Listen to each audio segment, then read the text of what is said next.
देखो ऐसे करते हैं एटॉमिक कोलिजन के question. A neutron collides with hydrogen atom kept at rest. एक हाइड्रोजन एटम रेस्ट पर है, उस पर न्यूट्रॉन आके कोलाइड कर रहा है। Initial kinetic energy of neutron is K आई। जो न्यूट्रॉन आ रहा है उसकी इनिशियल काइनेटिक एनर्जी के आई है। और आपको गिवन है कि न्यूट्रॉन और हाइड्रोजन का मास इक्वल है। ठीक है ना, आपको गिवन है न्यूट्रॉन और हाइड्रोजन का मास इक्वल है। ठीक है, तो find out type of collision. आपको टाइप ऑफ कोलिजन बताना है, जबकि आपके के आई की वैल्यूज ये गिवन है।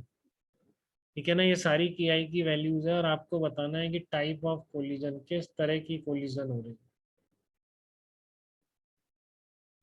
ठीक है, a neutron collides with hydrogen atom kept at rest. Initial kinetic energy of neutron is K I given that mn is equal to mh।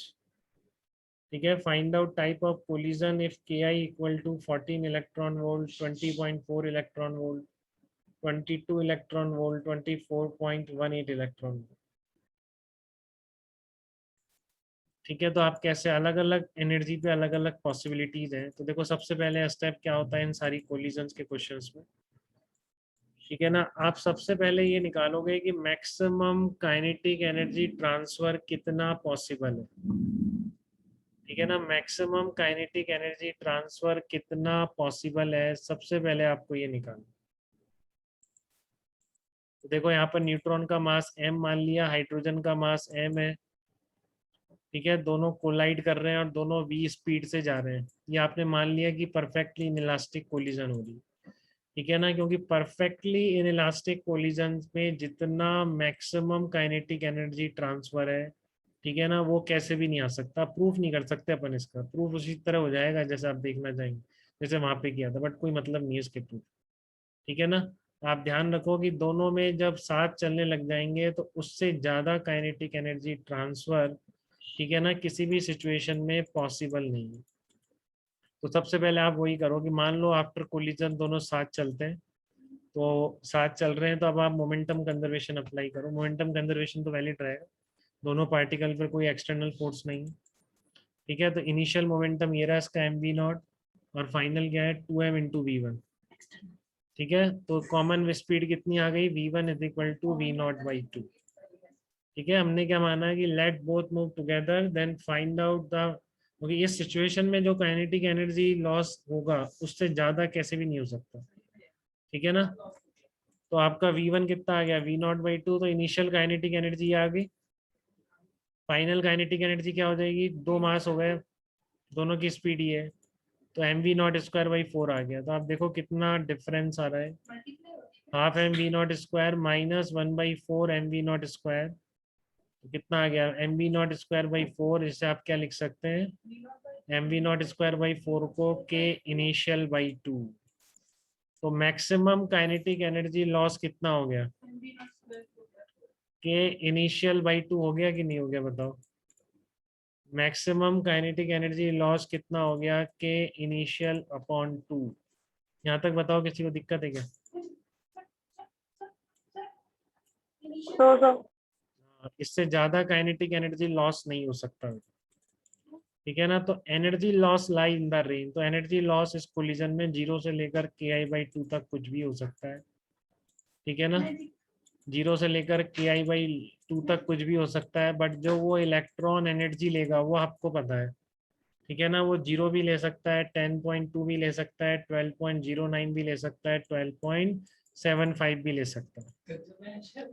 ठीक है, इतने सारे एनर्जी लेके इलेक्ट्रॉन हायर एनर्जी ऑर्बिट में जा सकता है। तो आपका यहाँ देखो कि के इनिशियल कितना है, आपका 14 है, के इनिशियल 14 इलेक्ट्रॉन वोल्ट है। तो मैक्सिमम काइनेटिक एनर्जी अवेलेबल कितनी है, 7 इलेक्ट्रॉन वोल्ट है। ठीक है ना, पहले केस में तो जब आपके बहुत ही फेमस कोलिजन का टाइप है न्यूट्रॉन और हाइड्रोजन एटम, नहीं भी गिवन हो, दोनों के मास सेम मान लेंगे, वैसे लिखा हुआ होता है जनरली। ठीक है, तो जब दोनों सेम मास के कोलाइड करते हैं तो मैक्सिमम काइनेटिक एनर्जी अवेलेबल कितनी है, मैक्सिमम काइनेटिक एनर्जी अवेलेबल कितनी हो सकती है वो आपने निकाल ली। कितनी निकल के आई, जितनी भी न्यूट्रॉन की इनिशियल होगी उसकी आधी।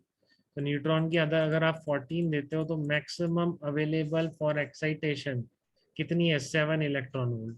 अब मुझे बताओ क्या 7 इलेक्ट्रॉन वोल्ट से हाइड्रोजन का इलेक्ट्रॉन एक्साइटेड स्टेट में जा सकता है क्या?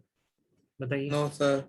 No sir. मैक्सिमम, क्योंकि आपकी न्यूट्रॉन की थी 14, ठीक है, बहुत अच्छी बात है, न्यूट्रॉन की 14 एनर्जी थी, बट सारी की सारी अवेलेबल नहीं होती है। ये पॉइंट बहुत लोगों की जिंदगी से मिसिंग है बेटा, बट आपको वैसा नहीं बनना, ठीक है ना। जिनको ये नहीं पता है ना एटॉमिक कोलिजन कैसी होती है, उन सब लोगों की दुनिया से ये पॉइंट मिसिंग है, बिल्कुल बिल्कुल नहीं आइडिया, ठीक है ना। वो 14 इलेक्ट्रॉन वोल्ट पे बिल्कुल हाइड्रोजन एटम का एक्साइटेशन भी दिखा सकते हैं आप, ठीक है, बट ऐसा करते ही बहुत बड़े बड़े principle, momentum conservation, energy conservation सब फेल हो जाते हैं, तो आपको ऐसा नहीं करना, ठीक है। न्यूट्रॉन कितना भी आ रहा हो, जैसे हाइड्रोजन ये He+ भी हो सकता है, तो प्रोसेस याद रखनी इस पर्टिकुलर हाइड्रोजन और न्यूट्रॉन में हमको याद हो गया। अगर हाइड्रोजन गैस पर है, न्यूट्रॉन आ रहा है Ki से, तो मैक्सिमम अवेलेबल इज Ki/2। तो 7 इलेक्ट्रॉन वोल्ट है, अगर 14 है, तो यहाँ पर क्या होगा, कोई काइनेटिक एनर्जी लॉस नहीं हो सकता। तो इसका मतलब अगर इस काइनेटिक एनर्जी से न्यूट्रॉन कोलाइड करता है हाइड्रोजन एटम से, then collision must be elastic, ठीक है ना। तब केवल और केवल कोलिजन इलास्टिक हो सकती है, इसके अलावा और किसी भी तरह की कोलिजन की पॉसिबिलिटी नहीं है, ठीक है ना। कोई इनइलास्टिक या परफेक्टली इनइलास्टिक का चांस नहीं है। तो एक बार में ही समझ में आता है तो बिल्कुल आ जाता है, एकदम सारे क्वेश्चन सही बनते हैं, ठीक है ना। सेकंड केस में क्या कह रहा हूँ, सेकंड केस कह रहा हूँ 20.4 इलेक्ट्रॉन वोल्ट। तो अब मैक्सिमम अवेलेबल कितना है? 10.2। आ रही है बात समझ में, क्योंकि मैक्सिमम यस अवेलेबल सर। सारा नहीं होता है, उसका आधा है, आपने देख लिया। तो क्या 10.2 इलेक्ट्रॉन वोल्ट से एक्साइट हो सकता है क्या हाइड्रोजन एटम? बताइए। Yes sir. Yes sir. हो सकता है। तो यहाँ पर एक तो ये पॉसिबिलिटी है कि वो पूरा की पूरा 10.2 इलेक्ट्रॉन वोल्ट ले ले, ठीक है। तो वो कोलिजन कैसी हो जाएगी, वो परफेक्टली इनइलास्टिक हो जाएगी, क्योंकि वो काइनेटिक एनर्जी लॉस कब हो रहा है, वो मैक्सिमम वाला जब बाद में दोनों साथ चलते हैं, ठीक है। तो एक कोलिजन की पॉसिबिलिटी इसमें क्या होगी, परफेक्टली इनइलास्टिक, ठीक है। क्लियर है बेटा? काइनेटिक एनर्जी मैक्सिमम कितनी हो सकती है? 10.2। बिल्कुल 10.2 लेके वो n=2 में जा सकता है, n=1 से, ठीक है। तो इसका मतलब, और जब ये एनर्जी ले लेगा तो दोनों साथ चलेंगे, क्योंकि तभी ये मैक्सिमम ट्रांसफर, जब दोनों साथ चलते हैं आफ्टर कोलिजन, ठीक है। तो इसका मतलब इसमें क्या पॉसिबिलिटी है, परफेक्टली इनइलास्टिक कोलिजन पॉसिबल है। बट एक बात हमेशा ध्यान रखेंगे, किसी भी एटम पर हाइड्रोजन के कोई कंपल्शन नहीं है कि उसे कोलिजन से आने वाली एनर्जी लेनी ही लेनी है, ठीक है। तो कुछ भी हो, एक इलास्टिक कोलिजन की पॉसिबिलिटी तो हमेशा ही बोलेंगे हम, ठीक है ना। किसी ने बाउंडेशन नहीं लगाई है हाइड्रोजन एटम पे कि ये आके टकरा रहा है तो जो लॉस है उसके आपको इलेक्ट्रॉन एक्साइट ही करने हैं। ऐसी कोई बाउंडेशन हाइड्रोजन के इलेक्ट्रॉन पर नहीं है, ठीक है। तो जब आप देखेंगे कि यहाँ पर जो मैक्सिमम लॉस अवेलेबल है दैट इज ग्रेटर देन, ठीक है ना, आई वो 10.2 electron volt for hydrogen atom, तो डेफिनेटली इलेक्ट्रॉन एक्साइट हो सकता है, ठीक है ना। बट स्टिल एक पॉसिबिलिटी इलास्टिक कोलिजन की जरूर बोली जाएगी, और साथ में किसकी पॉसिबिलिटी है, परफेक्टली इन इलास्टिक की। केवल इन इलास्टिक कोलिजन की पॉसिबिलिटी इसमें नहीं है, समझ रहे हैं आप। जब आपका डेल्टा के मैक्स 10.2 इलेक्ट्रॉन वोल्ट आया है, तो पॉसिबल कोलिजन कौन कौन सी हो सकती है? इलास्टिक हो सकती है, ठीक है, इलास्टिक कोलिजन है जो हमेशा रहती है। कोलिजन परफेक्टली इन इलास्टिक हो सकती है जब सारा 10.2 ले लिया, ठीक है। बट इन इलास्टिक की पॉसिबिलिटी नहीं है, ठीक है, क्योंकि इन इलास्टिक में क्या करना पड़ेगा, साथ नहीं चलेंगे तो अवेलेबिलिटी तुरंत इससे कम हो जाएगी, और इससे कम हो गई तो फिर वो एब्जॉर्ब भी नहीं कर। तो केवल दो kind of collision are possible when neutron की इनिशियल एनर्जी 20.4 है। First is elastic, second is perfectly inelastic, ठीक है। Inelastic collision is not possible. अब आप मैंने वही चेंज करा है कि ये तो हमने निकाल लिया, मैक्सिमम लॉस है के इनिशियल अपॉन 2, ये दो केसेस देख लिए हमने, ठीक है ना। अब थर्ड और फोर्थ देखेंगे।